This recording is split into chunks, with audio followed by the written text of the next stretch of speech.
Hello guys, हामी चाहिँ कालापानीबाट अब बल्ल बल्ल त्यो पुलनिर आइपुग्यौँ। डुम्रीबाट हिँडेको नि त हामी। अनि मेरो अनुहार चाहिँ कति पसिना छ। अनि ब्यागबाट त घर आएको अनि मेरो अनुहार रुक्न पहिला म भन्न त दिनु। अनि मेरो अनुहार चाहिँ पसिना पसिना। बाबा उहाँ पुगिसक्नुभयो। अनि यहाँ ऊ खोला चाहिँ बिन्ते म तँलाई देखाउन। म यहाँ चाहिँ यहीँनिर छु। यहाँ चिप्लेला भन्ने डर मलाई नकुरिकन गएँ। तिमीहरूलाई म कसरी जान्छु देखाउँछु। आयो म चिप्लिएँ म। रुक्नु न। जुत्ता पनि च्यातिसक्यो। अब म वहीँ तरा गएर किन्छु। बाटो चाहिँ यस्तो छ। यहाँ धान छ। हाम्रो त्यो बारी चाहिँ हाम्रो त्यो बारी हो। तर कसैले किन्दैनन् हाम्रो बारी चाहिँ। त्यो पर ढुङ्गै ढुङ्गा छ त सानो सानो गरा। त्यो चाहिँ हाम्रो बारी हो रे, आफ्नै बारी हो। कसले धान रोप्या नि हामीलाई थाहा छैन। सो अब डुम्रीबाट वहाँ माथि छ। अब हामी भर्खर यहाँ पुग्दैछौँ। अब त्यो माथिको उकालो कसरी चढ्ने म त सक्दिनँ पो। अब त हो भने यस्तो भारी छ। भारी मतलब यस्तो उकालो छ भन्न खोजेकै। सायद भारी त के नै हुनु त। म यत्तिकै हिँडिरहेको छु। यहाँनिर धानहरू कति राम्रो हो। पाकि पनि सकेछ। वाउ यार, यस्तोहरू धानहरू कति राम्रो हो। ओए चिप्ले म बिस्तारै बिस्तारै हिँड्नुपर्ने हुन्छ। धानहरू सबै लडेर हेर्नु त। हिजो पानी परेको थियो। खोला चाहिँ वहाँ पारि छ, बगिरहेको छ।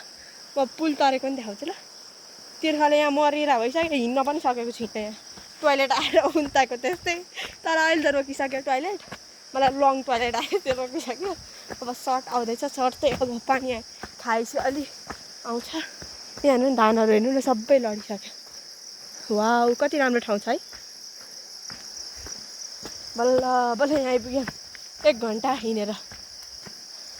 कसको धानबारीबाट अब लाने भयो। अब यहाँ चिप्लेर मेरो यहाँ पुरै लुगै फोरुन्छ। यहाँ आज मैले लुगा फेरेको पाइन्ट हेर्दै नहुने भयो सेतोले। अब के हुने हो मेरो उहाँसम्मको हाल। आएर चाहिँ आज लुगा फेरेको। अब यहाँ कसको गराको बाटो लाँदै हामी। अब यहाँ जुत्ता पुरै फोरुने भयो। जुत्ता पनि पुसेर आएको। भोलि हामी तराई जानुपर्ने।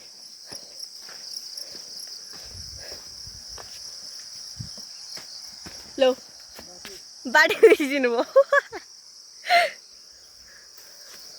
कहाँ छ पुल? पुल कहाँ? अब यहीँ गर हिँड्नु न। अब हामी चाहिँ बाटो बिर्सेर यतिकै बसिरहेको। भ्यू हेर्नै गाइस, भ्यू।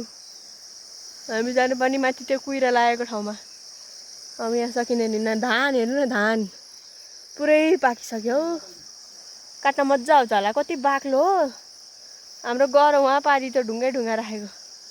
अब बाटो बिर्सिनु भयो मालिकले। अब यहाँ हिँड्नुपर्छ। कसको खेतबारीको बाटो। अब मेरो यहाँ पाइँटै हेर्न नहुने भइहाल्यो। आज भर फेरेको। उहाँ महाराज बाटो बिर्सेर पनि भिडियो बनाउँदै हिँडिरहनु भएको छ। पानी परेर त धानको त बिजोग के गरी काट्छन् पनि। यहाँ हेर्नु न, हिलो छ अझै।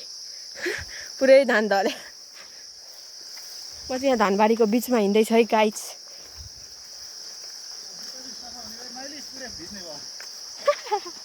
ओइ धन्न चिप्लेको है। म यहाँ तलतिर जान्थेँ। म यहीँ खोलामा नुहाएर जान्थेँ होला। खोला फेरि हिजो पानी आएको थियो नि त दिउँसो। कति ठुलो पानी आएछ। खोला फेरि कति ठुलो होला। नभए त म त चप्पल जुत्ता खोलेर गइदिन्थेँ हौ। तर्न सक्यो त। बाबा भन्नुहुन्छ सकिँदैन भन्नुहुन्छ। हिजो पानी आएर नि होला क्या। उता झन् कोसीमा त कत्रो ठुलो बाढी आएको थियो अस्ति हामी आउने बेलामा। रसुवामा क्या। काँडा पनि कति हो यहाँ। जिस्मी से छ ओ धेर बिर्स्यो क्या हो। अनि मलाई चाहिँ तिर्खा लगाइरहेको थियो क्या आज बाटोमा। अनि बाबाले भन्नुभयो कसैको घर थियो नि त त्यतातिर। अनि पस्ने भनेर भन्दै हुनुहुन्थ्यो। अनि बाबाले भन्नुभयो पदेरी चाहिँ नि आउन लागिसक्यो, किन पस्नु गर्दै गर्नुभयो। अनि मैले हुन्छ भनेर भनेको। पदेरी त उहिले 6-7 वर्ष अगाडि नै सुकेको अरे। यस्तो नि हुन्छ कहिले। तिर्खा लगाएर मर्ने होला भए। अब यहाँ के गर्ने हो, गर्दा हुन्छ। उकालो चढ्नु सक्दिनँ पो म त तिर्खा लगाएर। हिजो पनि 1 बोतल पानी लिएर थियौँ हामीले। अनि त्यहाँ माथि चौतारो थियो क्या। अनि त्यो चौतारोमा बसेको थिएँ। अनि बाउले मलाई पानी खा भन्दै हुन्थ्यो मलाई मुतार मरि बेला भाइ सुहाएर सरी अनि सुहाएर मरि बेला भएको थियो मैले पानी खाइनँ फेरि आउँछ भनेर अनि त्यो बोतल त बाबाले तिराखेको छ अलि तल झरेपछि पानी तिर्खाले मरिएला भयो खोइ बोतल भनेको त ला वहीँ छुट्यो पो भन्छ फेरि घर आएर पानी खाएको बल्ल बल्ल त्यस्तो भयो आज फेरि त्यस्तै हाल्छ ल पाइडको बिजोग उहाँको मेरो पनि यहाँ यस्तो बारीमा हिँड्नु परेको त्यसका बाउको पुल उहाँ छ कहाँ हिँडेको अनि धानबारीको आली छैन र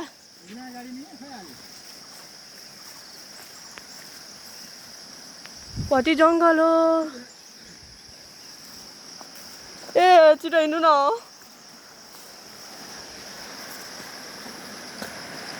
फाइनली गाइस खोला आयो कत्रो बाढी आहा ल छेउतिर टेक्यो भने त सिधै खोला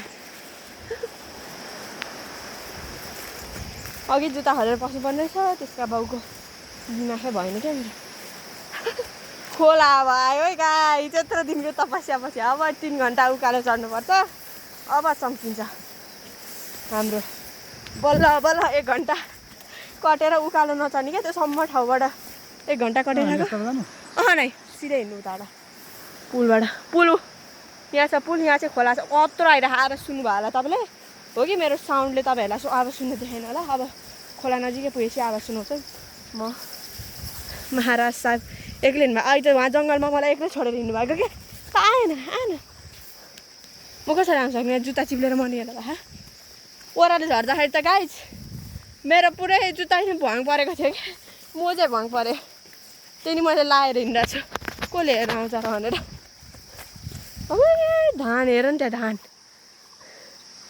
पुरै लडेको छ क्या अस्ति बिन्दाईलाई मैले भिडियो बनाएर त्यो रसुवादेखि हामी यता राम्ची आएको भिडियो बनाएर पठाएको थियो के भन्यो त्यसले मलाई के ओइ अनि के भन्यो त्यसले मलाई के अरे त के भन्दै थिएँ ए खालि खुट्टाको मात्रै भिडियो देखाउँछस् आफ्नो अनुहार पनि देखा न कसरी थाहा हुन्छ हामीलाई त त्यहाँबाट कके भनेर भन्दै भने त्यही भएर आज म अनुहारको मात्रै भिडियो बनाउँछु तिमीहरूलाई म भ्यू खासै देखाउँदिनँ ल यति हेर जब एकछिन खोलामा त्यो पुलमा बस्नु ल हिँड्नु न ल फेरि बाटो बिर्स्यौँ बाटै भयो पो त बिर्सिनलाई त कसको खेतबारीमा ल्याउँछन् के कराउँछ भित्र डरले थुरचुरी भइसके भित्र सर्प छ कि भन्ने आफूलाई डर लाग्ने मेरो भिडियो चाहिँ लामो हुनसक्छ तर त्यस्तो यो के अरे घटिया चाहिँ हुने छैन है गाइज राम्रो राम्रो नै भिडियो बनाउँछु म लामो चाहिँ लामै हुन्छ है मेरो भिडियो यो खोला बाबा धन्ना जिम्नु हो प्याट्टै बाबा यो खोलाको नाम के अरे साखोला है हामी साखोला आइपुग्यो भाइ गाइजहरू मम्मीको माइती घर हिँडेको देखाइहाल्यो नि मलाई पारा माइती घरले बाबा मम्मीको अहिले मरे गाई चिप्ले बाबा चिप्लिए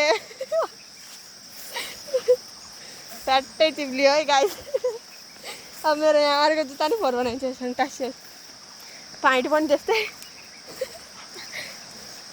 चिप्लिए गाई चिप्लिएँ म यहाँ पानी छ होला त्यो पानी फाइनली गाइस पुल आइपुग्यो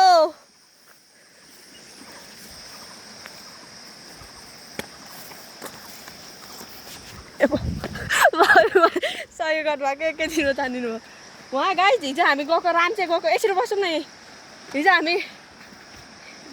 हिजो हामी राम्चे गएको गाइस त्यो राम्चे जाँदाखेरि पुरै च्यान मलाई त डर लाग्यो के यस्तो बनाइरहेको छ तपाईँलाई चाहिँ आउँदैन